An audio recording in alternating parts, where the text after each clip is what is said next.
नमस्कार, मैं विक्रम और आप देख रहे हैं रजत एक्सप्रेस न्यूज। देश दुनिया की तमाम बड़ी खबरों को देखने के लिए हमारे चैनल को सब्सक्राइब करें, लाइक करें और शेयर जरूर करें। आइए आपको दिखाते हैं इस वक्त की बड़ी खबर। और हमारे चैनल को मजबूत करने के लिए हमें एक लाइक करें, हमारे चैनल को दूर दूर तक शेयर करें ताकि आपसे जुड़ी खबरें हम आप तक पहुंचा सकें। आइए आपको दिखाते हैं इस वक्त की बड़ी खबर।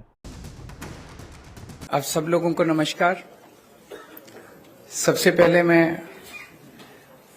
अखिलेश यादव जी का तहे दिल से शुक्रिया अदा करना चाहता हूं, उनका, उनके साथियों का, जो उन्होंने आज इतनी गर्मजोशी के साथ हमारा स्वागत किया, हम लोगों को मिलने का समय दिया।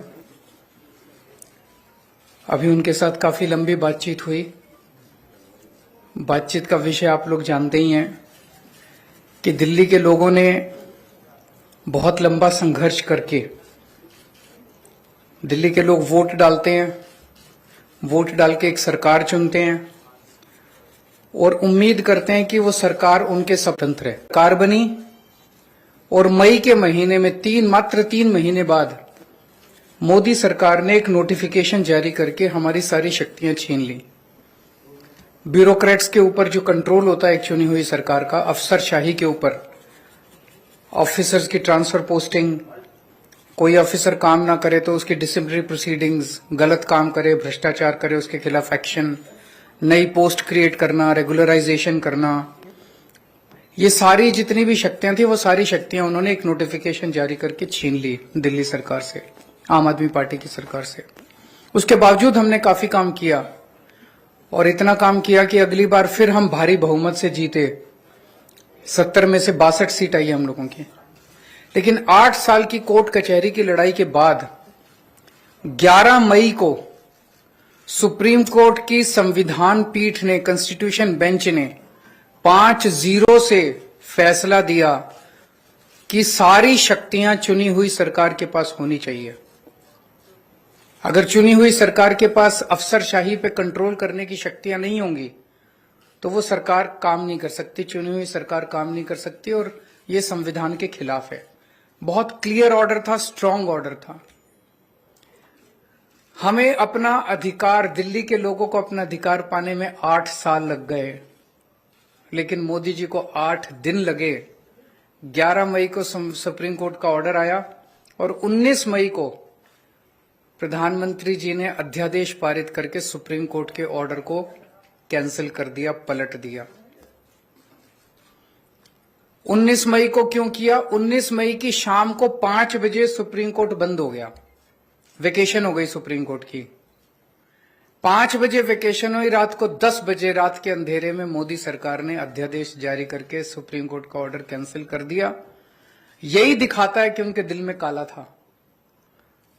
अगर वो 2 दिन पहले सुप्रीम कोर्ट का वो अध्यादेश जारी करते, हम सुप्रीम कोर्ट से जाके स्टे ले आते, लेकिन अब सुप्रीम कोर्ट बंद है, तो अभी हमें महीना भर रुकना पड़ेगा। जब सुप्रीम कोर्ट खुलेगा हम सुप्रीम कोर्ट भी जाएंगे।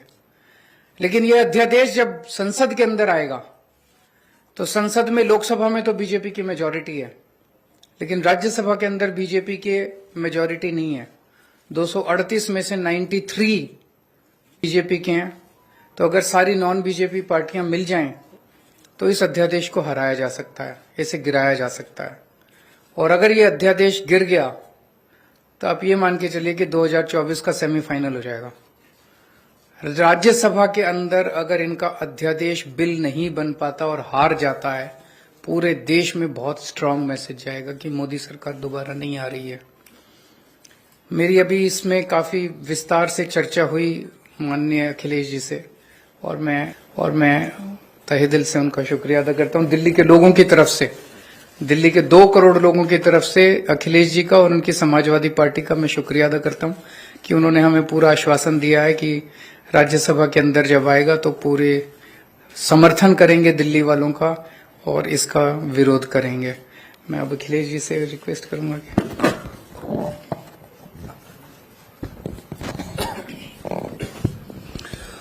बहुत बहुत धन्यवाद। समाजवादी पार्टी के अध्यक्ष और मेरे साथ लोकसभा में 2019 से मेरे साथी रहे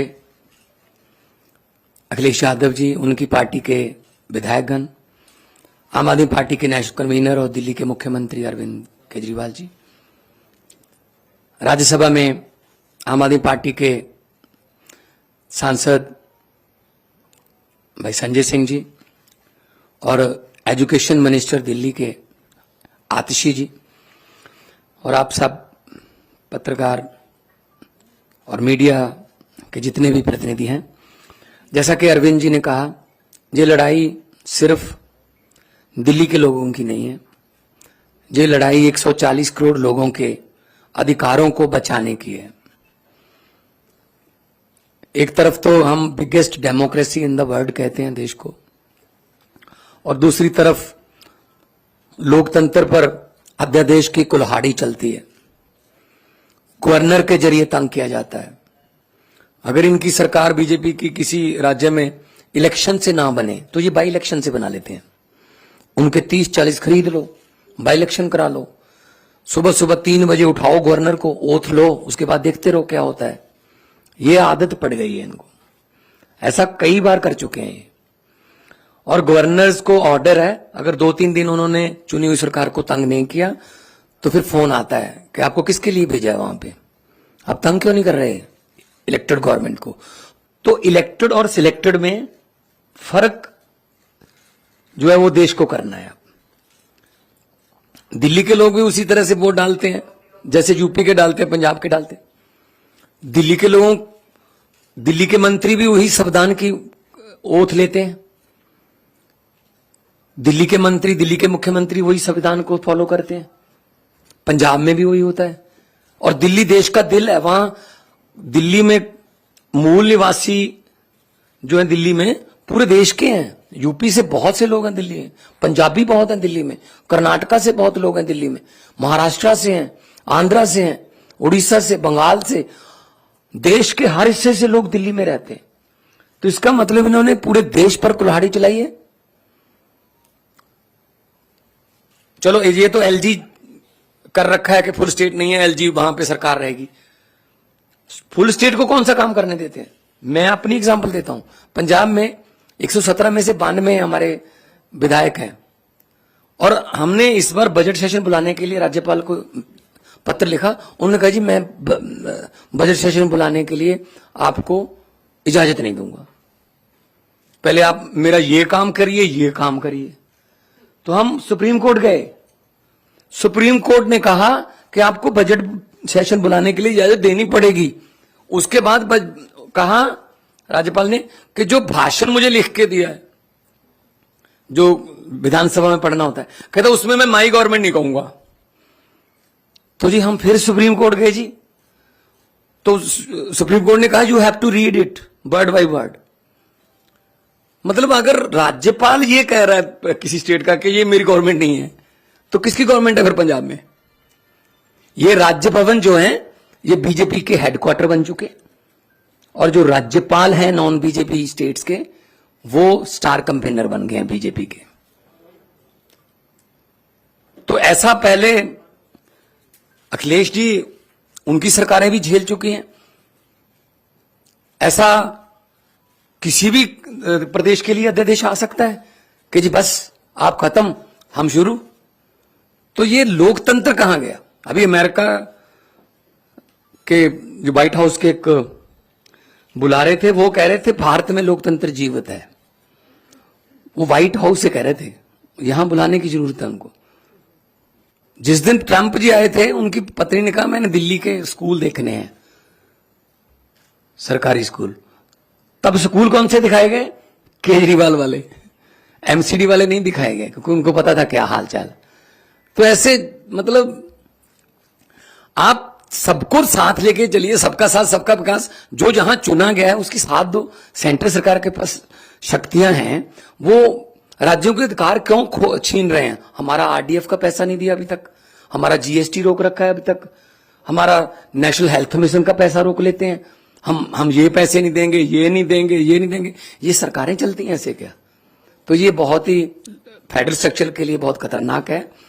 और समाजवादी पार्टी आंदोलन से, जेपी आंदोलन से निकले हुए नेता इसमें हैं, और उन्होंने तो बहुत संकट देखे हैं देश पर। तो आज जिस गर्मजोशी से और जिस जो शिद्दत से हमें सम्मान दिया, अखिलेश जी ने हमें इज्जत दी, उसके लिए आप बहुत आभारी हैं। और हमें उम्मीद है कि लोकतंत्र की जो लड़ाई लड़ने के लिए हम इनका साथ लेने के लिए आए हैं, उस लड़ाई में हमारा साथ देंगे। और इस लड़ाई से कोई भगवंत मान, कोई केजरीवाल या कोई अखिलेश जीतेगा नहीं, इस लड़ाई में जीतेगा तो देश की 140 करोड़ जनता जीतेगी। जी अखिलेश भाई।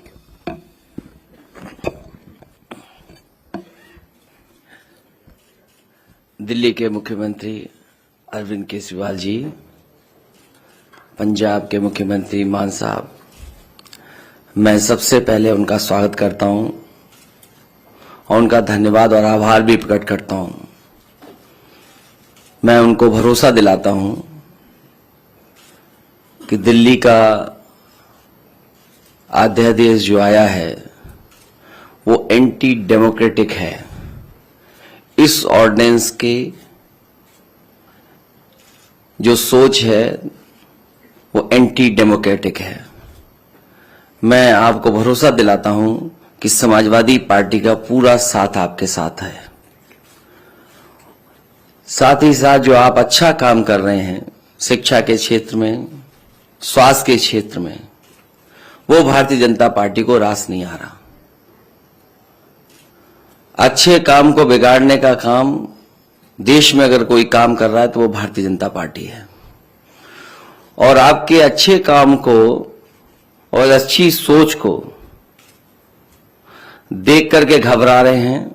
उन्हें लग रहा है कि दिल्ली की जनता कहीं 7 बटे सन्नाटा न कर दे बीजेपी को, इसलिए आपके खिलाफ ये ऑर्डिनेंस लाया है। मैं आपका सहयोग करूंगा, साथ दूंगा। हमारे जितने भी सदस्य हैं वो आपके साथ होंगे।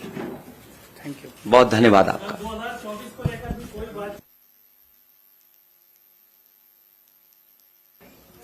आज उसके बारे में कोई बातचीत नहीं हुई, आज हमारी इस अध्यादेश के बारे में बातचीत हुई। बाकी हम सब लोग साथ हैं, देश को बचाने के लिए हम सब लोगों को मिलकर जो भी करना पड़ेगा हम सब करेंगे।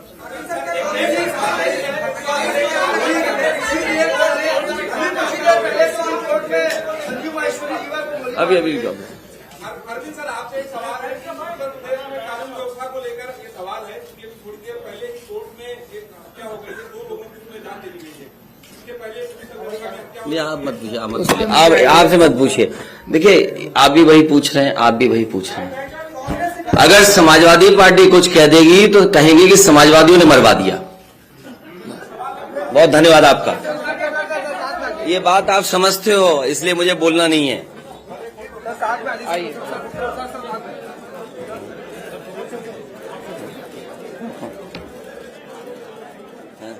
Thank you.